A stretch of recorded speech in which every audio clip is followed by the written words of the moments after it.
News Kannada ವಾಹಿನಿಗೆ ಸ್ವಾಗತ. ಶಿಗ್ಗಾಂವ್ ತಾಲೂಕಿನ ತಡಸ ಗ್ರಾಮದಲ್ಲಿ ಕೆಲವು ದಿನಗಳಿಂದ ಸರ್ಕಾರಿ ಖಾಲಿ ಜಾಗವನ್ನು ಅಕ್ರಮವಾಗಿ ಬಳಸುವುದು ಹಾಗೂ ಆ ಜಾಗವನ್ನು ಕಬಳಿಸುವುದು ಕೆಲವರ ಕೆಲಸವಾಗಿದೆ.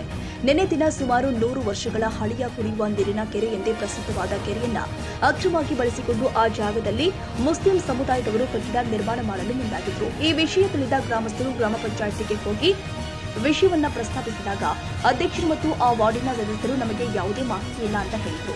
ಹಾಗೂ ಅಧ್ಯಕ್ಷರು ಮತ್ತು ಆ ವಾರ್ಡಿನ ಸದಸ್ಯರು ಆ ಸ್ಥಳಕ್ಕೆ ಬಂದು ಯಾವುದೇ ಪರಿಶೀಲನೆ ಮಾಡದೆ ಹಾಗೆ ಸುಮ್ಮನೆ ಇದ್ರು.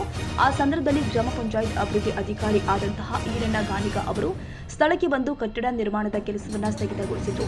ಈ ರೀತಿಯಾಗಿ ತಡಸ ಗ್ರಾಮದಲ್ಲಿ ಸರ್ಕಾರಿ ಖಾಲಿ ಜಾಗದಲ್ಲಿ ಕಟ್ಟಡ ಕಟ್ಟುವುದು, ಮಳಿಗೆಗಳನ್ನ ಕಟ್ಟುವುದು ತುಂಬಾ ಆಗ್ತಾ ಇದೆ. ಅದಕ್ಕೆ ದಯವಿಟ್ಟು ಸಂಬಂಧಪಟ್ಟ ಅಧಿಕಾರಿಗಳು ಇದರ ಕಡೆ ಗಮನ ಹರಿಸಬೇಕು ಅಂತ ಗ್ರಾಮಸ್ಥರು ಆಗ್ರಹಿಸಿದ್ರು. ಅದೇ ರೀತಿಯಾಗಿ ಗ್ರಾಮದ ಅಧ್ಯಕ್ಷರು, ಉಪಾಧ್ಯಕ್ಷರು ಇಂತಹ ಕಾಮಗಾರಿಗಳನ್ನ ತಡೆದು ಅವರ ವಿರುದ್ಧ ಕಾನೂನು ಕ್ರಮ ಜರುಗಿಸಬೇಕು ಎಂದು ಗ್ರಾಮಸ್ಥರು ಒತ್ತಾಯಿಸಿದ್ದಾರೆ.